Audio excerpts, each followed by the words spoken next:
اللہ کے دین کے معاملے میں غیرت ختم ہے ہماری؟ اللہ کے احکامات کے ٹوٹنے پر ہمارے چہروں کا رنگ تبدیل نہ ہوتا ہو اور ہمیں غیرت نہ آتی ہو تو ہمیں اپنے صاحب ایمان ہونے کے دعوے کے بارے میں ریوزٹ کر لینے کی ضرورت ہے۔ صاحب ایمان ہوگا نا تو اللہ کی مرضی پر عمل اور اللہ کی مرضی کے نفاذ کی جد و جہد کرے گا اور اللہ کی ناپسندیدہ باتوں کو مٹانے کی کوشش کرے گا، ورنہ پھر وہ حالت ہونی ہے جو اللہ کے رسول نے فرمایا صلی اللہ علیہ وسلم۔ جبرائیل علیہ السلام کو حکم دیا جاؤ فلاں فلاں بستی کو ہلاک و برباد کر دو۔ جبرائیل عرض کرتے ہیں اللہ اس بستی میں تیرا ایک بندہ ہے جس نے پلک جھپکنے کی مقدار برابر تیری نافرمانی نہیں کی، مگر ساری عبادات کا جو رخ تھا وہ ذات تک محدود تھا۔ نماز بھی ہوگی، دیگر اعمال بھی ہوں گے، خیر کے کام بھی ہوں گے، مگر انفرادی سطح پر نیکیاں ہو رہی تھی۔ اللہ فرمایا کہ پہلے اس کو عذاب دو، پھر لوگوں کو عذاب دینا بعد میں۔ کیوں؟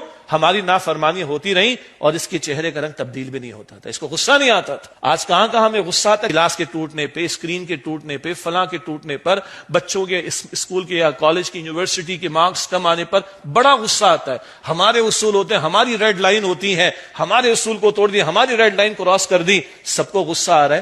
اللہ کی شریعت پامال ہو رہی ہے، اللہ کے احکامات توڑے جا رہے ہیں، کوئی غیرت کا اظہار ہو رہا ہے اس کے لیے؟ تو پھر یہ ہونا ہے جو ہمارے ساتھ ہو رہا ہے۔ اللہ ہمارے حال پر رحم فرمائے، ہمیں سچی توبہ کی توفیق دے، انفرادی سطح پر بھی اور اجتماعی سطح پر بھی اللہ اپنے دین کو ترجیح دے کر اس پر عمل اور اس کے نفاذ کی طرف پیش قدمی کی توفیق عطا فرمائے۔